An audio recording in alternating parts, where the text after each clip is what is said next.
अस्सलाम वालेकुम friends, welcome back to my channel.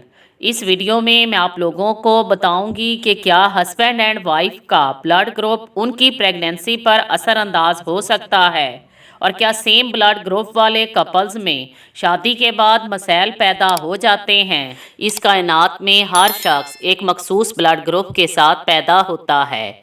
जब शादी करने की बात आती है तो इस बात पर जोर दिया जाता है कि जीवन साथी तलाश करते वक्त ये ख्याल किया जाए कि जो कपल रिश्ता अज़दवाज में मुंसलिक हो रहा है वो दोनों आपस में कंपैटिबल भी हैं या नहीं, उनकी सकाफत या उनकी इंटरेस्ट आपस में मुताबिकत रखते भी हैं या नहीं।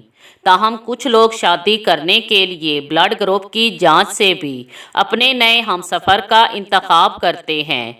अगर हस्बैंड एंड वाइफ दोनों में से एक का ब्लड ग्रुप पॉजिटिव हो और एक का ब्लड ग्रुप नेगेटिव हो तो ऐसी सूरत में जब औरत प्रेग्नेंट होती है तो उसके रहम में मौजूद बच्चे का ब्लड ग्रुप नेगेटिव भी हो सकता है और पॉजिटिव भी हो सकता है।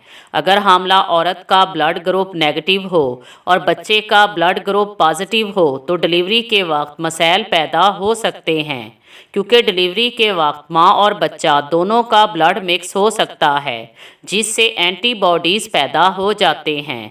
अगर बेबी के ब्लड के साथ माँ का ब्लड मिक्स हो जाए तो बेबी को अनीमिया जैसे मसैल का सामना हो सकता है या बाज़ औक़ात इससे भी ज़्यादा संगीन मसैल सामने आते हैं।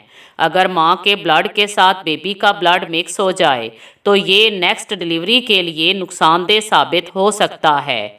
इसलिए इन मसैल से बचने के लिए पैदाइश से 72 घंटे के दौरान एक ख़ास किस्म का इंजेक्शन लगाया जाता है जो फर्दर मसैल से बचाता है।